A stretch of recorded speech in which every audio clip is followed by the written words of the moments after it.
What's Popping Palaxy? Today on the Bounty Board, we talk about Thanos' possible return to the MCU and discuss those rumors about that celestial baby that might come up in Captain America 4. So kick up that warp drive and let's punch this thing!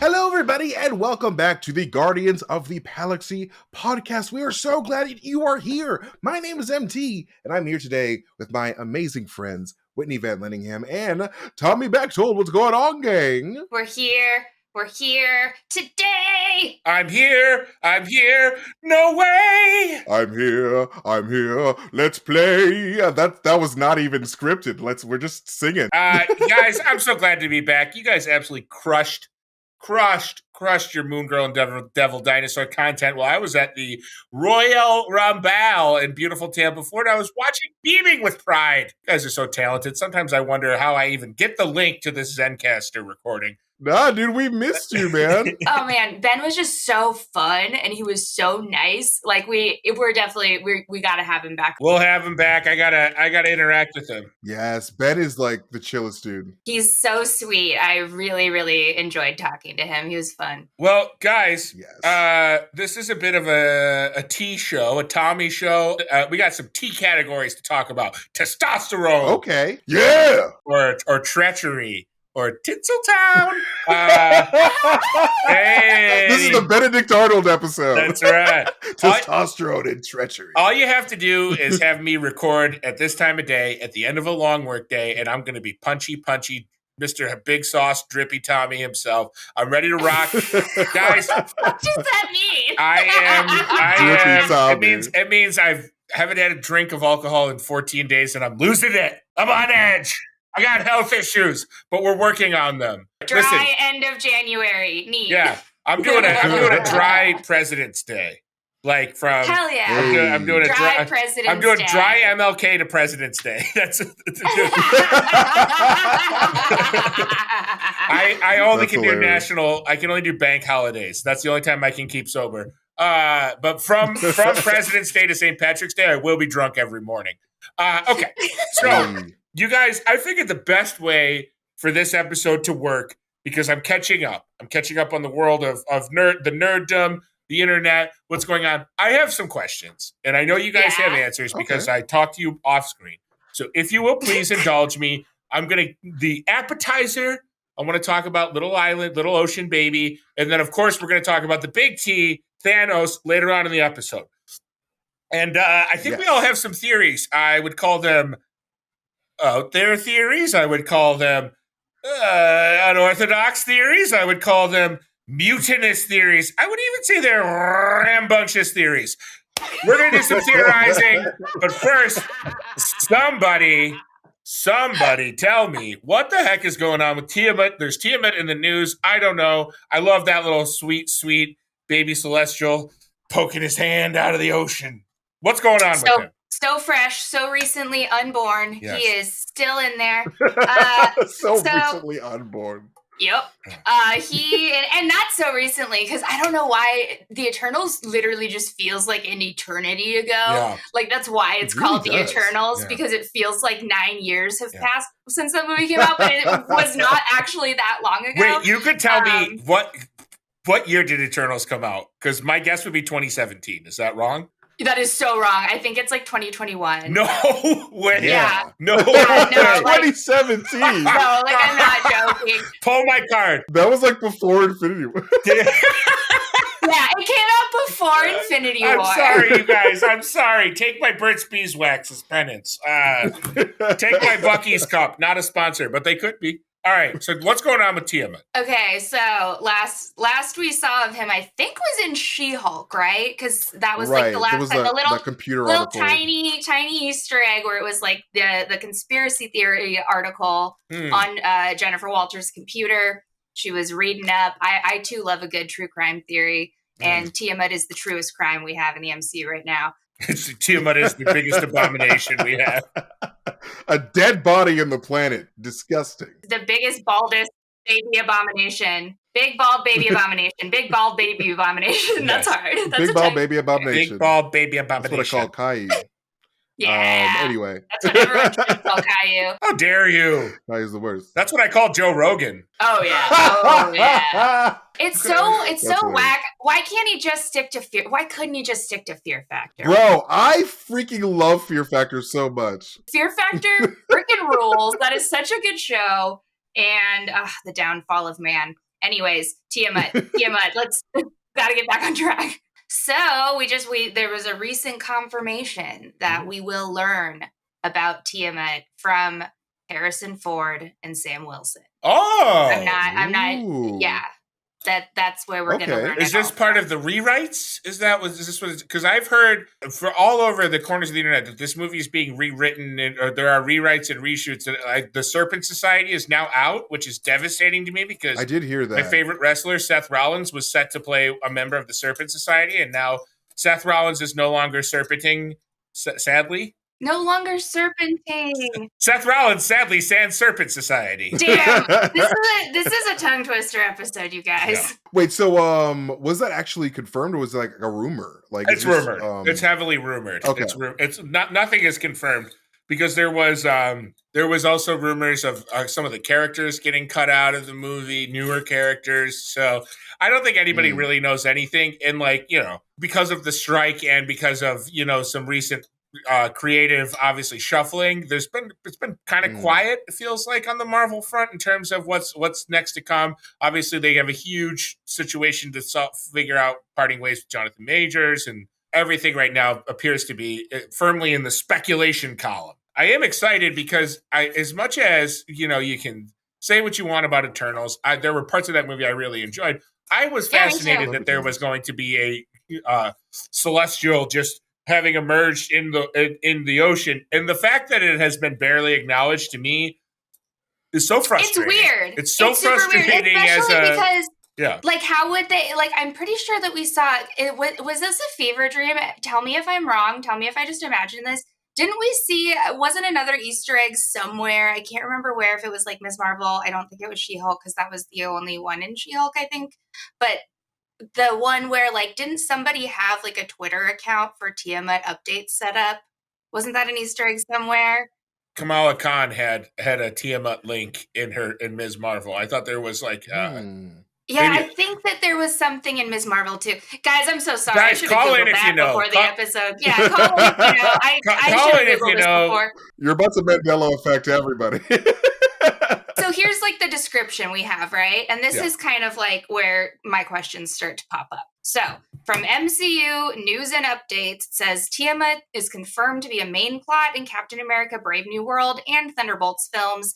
In Eternals, we see Cersei turn Tiamut into stone, which is now confirmed to be adamantium in the MCU. Interesting. Is that confirmed? This is just a rumor. Are we playing fast and loose with maybe we're playing confirmed? fast and loose. Maybe we're playing fast and loose. I don't give a shit. We're still going to talk about it. Absolutely. Yeah. It says U.S. President Thunderbolt Ross and the government has secretly known about the Celestial in the ocean and haven't publicly said anything because they want it for themselves, which is why they assemble the Thunderbolts. How did they discover it? Was it the giant mountain-sized appearance of it? That's exactly where my questions come in. Is I'm pretty freaking sure that people know about this because it's not even just Tiamut. It's the fact that the other guy, what's his face, the big red boy, Arishem. Yes, I'm so sorry. When Arishem just shows up in the sky in England, and it's just this big old boy in space, and he just scoops 3 people out of the earth like I pick up Pugsley when he's being bad, barking at neighbors, and they're all just what? Where am I going? I'm flying. And Dane Whitman is you took my girlfriend, and it's awful. And then he has to go get the sword. And then he's never heard from again. And then never again. I really hope that Brett would go get a sword if I got suddenly kidnapped. I'm sure he would. Now, I have a question, a large question, if you will, a giant-sized question, a question bigger than a regular question. What do you think Arisham's effect on the tides would be? Something that big, messing with the gravitational pull. Dude, I always think of that. And same with Tiamut. You can't just have a gigantic hand and bald head popping out of the earth. What are the environmental impacts of these celestials? And can we trust them? That's why we need a man in office who will make change. make things great. Oh, Jesus Christ. You better be talking about Harrison Ford. I'm of course talking that's about exactly what's happening in the MCU. Ross. Get off my planet. But yeah, no, I'm so curious to see like what they actually end up doing with Tiamut and how that's actually going to potentially factor into a Captain America 3.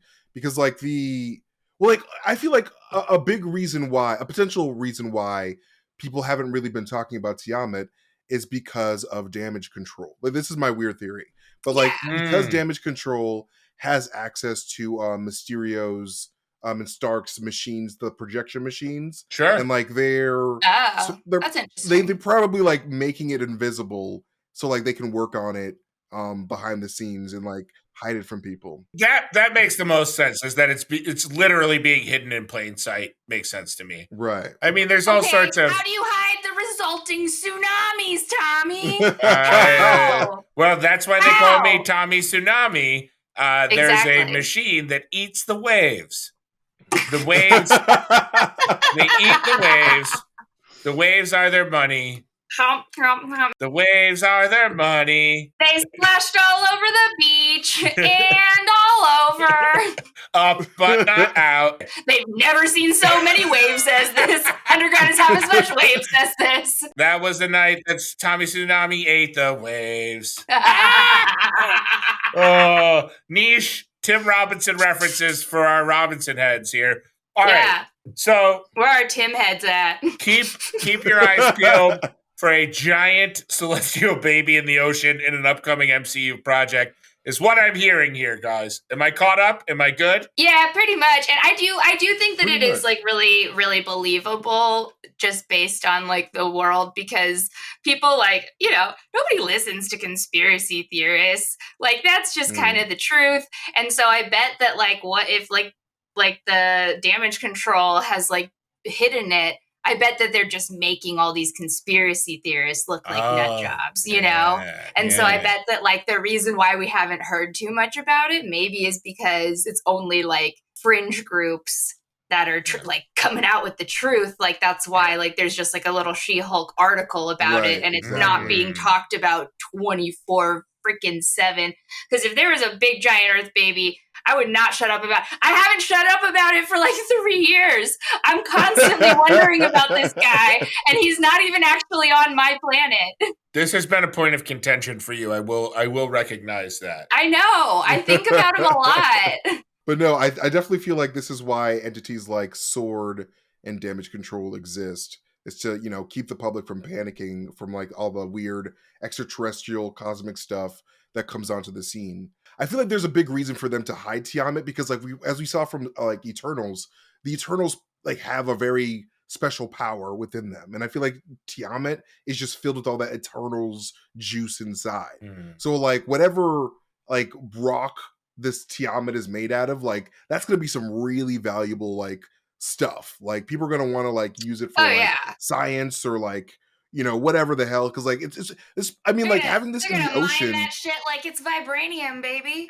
Exactly. And this thing's probably radioactive as hell. And like this thing is in the ocean that connects to like the fish and what everyone's eating. So like, dude, how many fish died? R.I.P. to the fish who died that day. Like, Jesus Christ. Also, can you imagine how scary it would be if you're just like a little sea turtle swimming by and all of a sudden there's a big old baby and you're like, wow, I'm a turtle.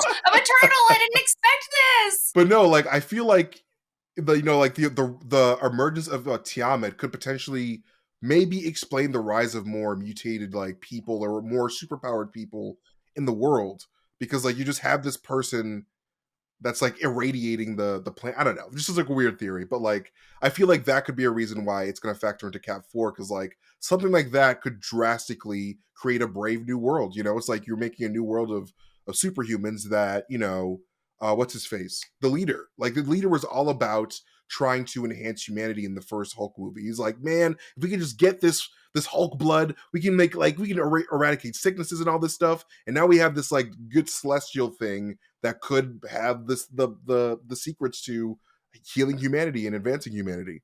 So I think I'm really excited to see Tiamut actually be addressed finally after all these years. Yeah, I do think that the emergence could act kind of like the way that like Terrigenesis does in the comics, where like suddenly people's latent powers are being activated. And I do think that could help explain like a lot of just stuff that's going on in the MCU in general. And it could help explain like stuff like mutants and Inhumans and all of that shit. So I'm very excited to see like what the repercussions of Big Baby is going to be, because I like Big Baby repercussions. Guys, breaking news on the Palaxy. It's time for a Galactic Sports update. You guys, today's Galactic Sports update features Kansas Rec League powerhouses, the Rose Hill Swishers. Buckets, baby, buckets. With an astounding record of, I believe, 4-0 at this point, maybe 3-1, but we're going to assume 4-0. They are heading into their final game February 10th. You're not going to believe what these girls do. This team boasts an incredible 7 players on their roster who have made baskets in a game. Damn. I don't know if you guys understand how hard it is to make a basket in the game. That hoop is way up there. They're chucking the rock, and the rock is going in. The Swishers are taking the sports world by storm. Now, I watch a lot of NBA, and most of the teams that I watch, they can barely run 2 offensive plays. But what if I told you the Swishers can run 3 offensive plays already, okay? Take that, is that Luka even possible? More like Luka Doncic. You guys know I'm an investigative journalist first and a cheese connoisseur second. I love cheeses from a can, from a jar, from a wrapper. You put cheese out in front of me, and I'm like a little mouse. Anyway, I spoke with their coach. I was able to get an interview with their coach, and he was unable to get scout tape on a lot of these kids. So he drafted his team based on 2 clutch factors. 1, proximity to his house for carpooling, and 2, reasonable Dairy Queen orders for post-game ice cream. That's right. This coach really Greg Popovich did. He said, I want a kid who's not going to order $15 worth of ice cream and lives within 2 square miles of my house. That's efficiency. Greg Popovich, baby. I'm also hearing this team drafted smartly. One draft pick who a real ringer whose father owns a sports jersey company and offered to make jerseys for the team, hence the immaculate drip on these ballers with reversible jerseys as opposed to the standard T-shirts issued by the league. PU! They got reversibles. Ooh. Even MJ would blush at this swagger. You're asking me, how does a team succeed like this? What are their rituals? Well, pregame rituals involve eating Halloween candy and being nice to each other. And I'm told if they're not nice, they get no candy. They just run drills. So let's hope. I believe that that out of 10 practices, they've had candy 8 times. So that's pretty good odds. 8 out of 10 get candy. Even a man like me would get out there and get the candy. Now, many on the team are excited for their final game, but everyone on the team is excited for the postseason party at Dave and Buster's. Our assistant coach has a brother who works there and will hook it up. Now, needless to say, this entire Palaxy is sick with Red Hill Swishers fever, and the only cure is a victory February 10th in the final game. Let's go. Go get them, Swishers. Let's go. Swish, swish. Thank you so much to our sponsors, the Swishers, this week. We love you, Swishers. Yes, you guys are amazing. We love you guys. Good luck with your game. You all fly high, no lie. We know this. Ballin'. Ballin'. That's the baller's prayer. Say that before every game. It's the anthem. We fly high. No lie. Gregorian chants. Ballin'. Time for the second part of this episode, and something that has kept me awake since I've heard the news this morning. I've also just been awake because it's daytime. But if it had been nighttime, I'd be awake. Eyes open, sash thrown open like a Clement C. Moore Night Before Christmas poem. I would throw open my shutters, tear open my shutters, throw up my sash. Thanos is returning. Thanos appears to be set, according to Josh Brolin, to return to the MCU. Josh Brolin, following a recent trend in Marvel actors of confirming their own returns without a deadline or variety article. Josh Brolin, we had Paul Bettany yesterday. Poor Kathy Newton. That's Catherine Newton. For those of you that don't speak Ant-Man Quantumania, has even went as far as to say, "I would love to return." So you know what? We'll see. We'll see. No, I'm just kidding. I hope she does. She's great. She should be in Young Avengers. She's amazing. I love the idea of just confirming your own return. Yeah. Guys, I'm in for Ghostbusters 5. I'll say that right now. I'm in that movie too. I can confirm. I can confirm. Whitney and I will be playing new Ghostbusters after the events of Frozen Empire. We're gonna be in the next one. Scorching Cemetery. Oh, this ghost cemetery is too hot. That's my only. That's my line that I'm immediately. I say that now.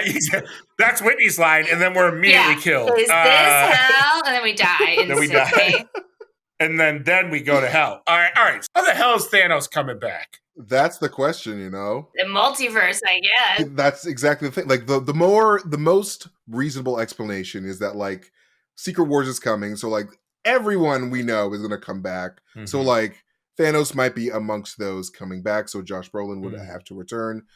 So like that's the more like, you know, that's the one that makes the more sense. But I feel like there's a chance that Thanos could come back post Secret Wars. Because like I've always had this idea that Thanos was like the Infinity Saga was very much like a prequel to Thanos' character, much like the Spider-Man trilogy was like an origin story rather to, you know, Peter Parker becoming Spider-Man.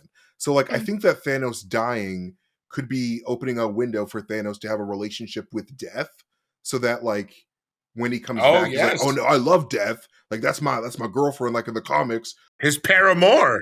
Exactly. So it's just like I want everyone to experience Death because she's so hot, and so like he becomes more like his comic book counterpart through that Endgame experience of dying. So that's just that's a potential way, but like the multiverse seems he develops a death kink, and that's how he comes back to the MCU. I mean, like, basically, like you just a huge necrophiliac to the max. Tight. I love it.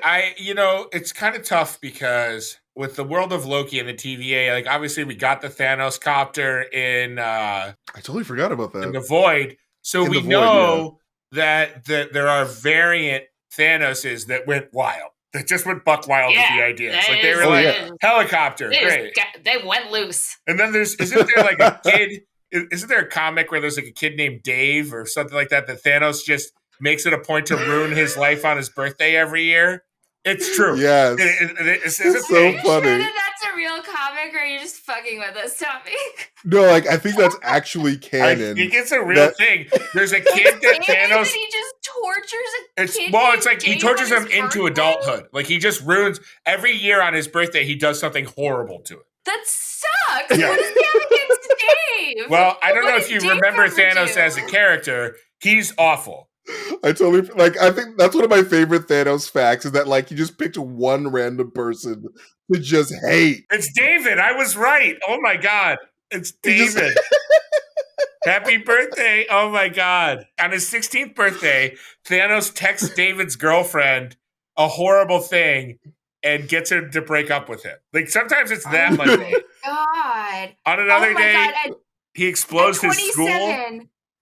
And then at age 27, he tells him his cat is dead and that he's fired from work. Yes. Holy shit. Justice for David. Maybe honestly, give me the Thanos David storyline in live action, and I will buy a ticket to Madam Web 5,000 times. I'll go to every Madam Web sequel with a smile on my face. If you provide me with a Thanos David storyline, I'm all in. What if that's just like I really think that they should do just like a straight up just an entire movie that's just him torturing this kid named David. I think that would genuinely be a really good like one-off film. That'd make a great what if episode, honestly. Oh, dude, you know where this fits in? This fits right into the Deadpool movie, doesn't it? Like Deadpool 4. Oh my God, yes. Thanos, like part of Deadpool has to battle like a Thanos variant that's just destroying a guy named David's life. It would be great. But what would be even better is if the guy grew up to be David Duchovny. If we like at the end, I get like the end of the movie, that would be great. full grown adult version. And one of the reasons David Duchovny became famous is because he has so much tragedy in his life that he's an incredible actor because he's able to pull upon life experiences. David Duchovny, Thanos, birthday torture. What would also be so good is that that there would be so many good jokes about why does this guy look like Cable? Yes. Oh my God. And I would love that very much. Ryan Reynolds would eat that shit up for breakfast. And then we'd all text each other on our Mint mobile phones about what a great time we had. But no, like I have to ask you guys, like, do you guys want Thanos to come back in general? I'm of two minds on any character that has previously been killed canonically in our 616 or whatever MCU universe. My issue is that I have yet to. It's a show don't tell thing for me. I want to see these characters start coming back from the dead or as multiversal variants of themselves. Like I want to see it because right now, what do we have? We have Wanda and Doctor Strange are the two multiversal variants we've seen, right? And then we've seen new heroes in the 838 multiverse with their Mr. Fantastic, their Captain Britain. But it's like, so I have yet to.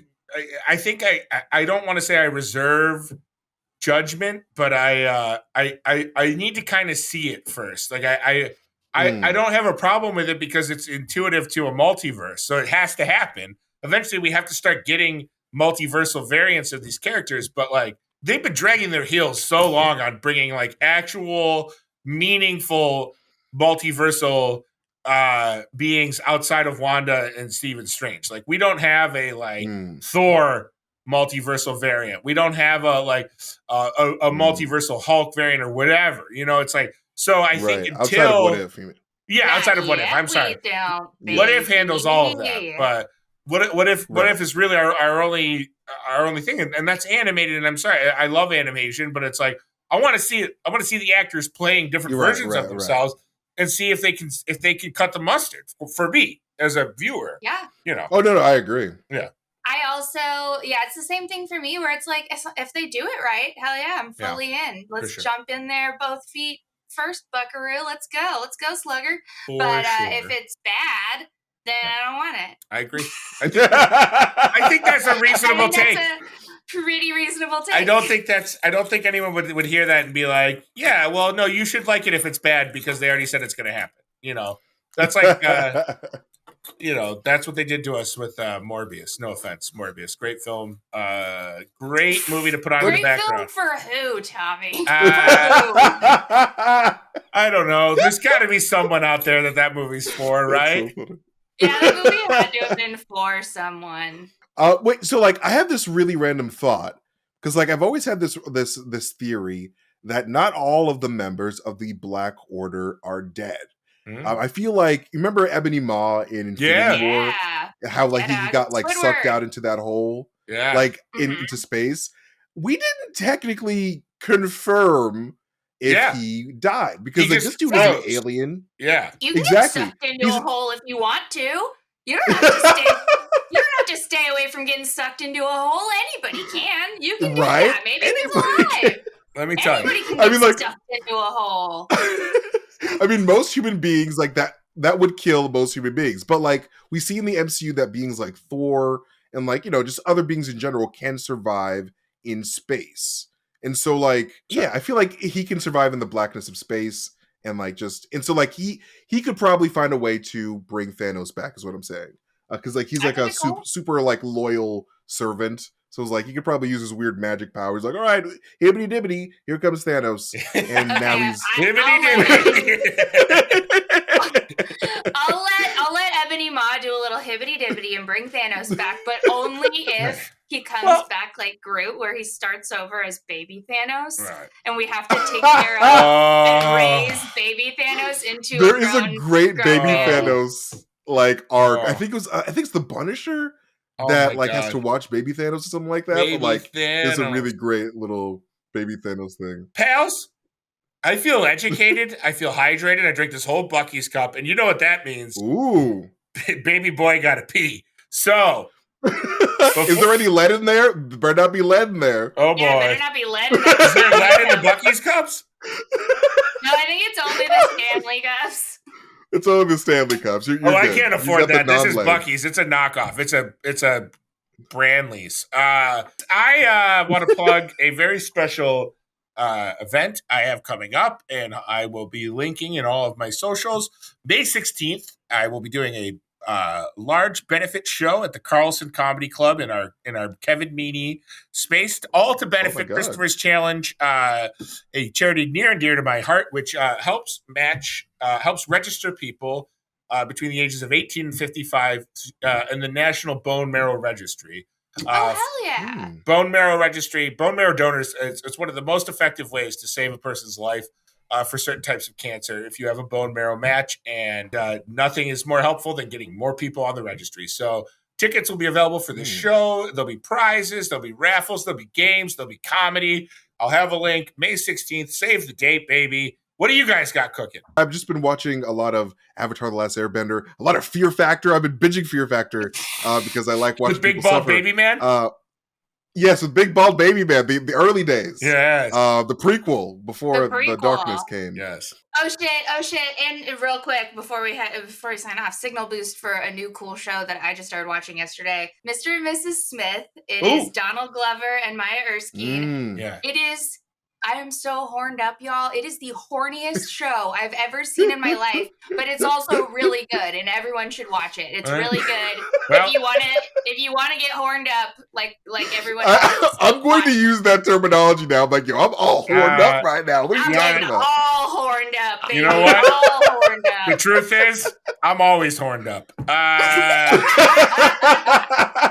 That's my secret, Cap. I'm always horned up. That's my secret, Cap. I'm always horned up.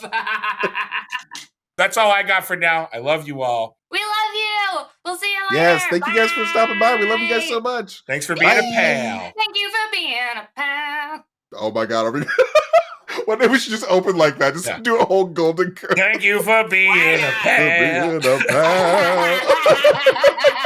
We have to all get old lady wigs, though, yes. I think. Oh my God, that'd be so funny. And if you threw a rager and invited everyone you knew, you might see the drunkest one would be Whitney. And I would also be drunk. Thank you for being a pal.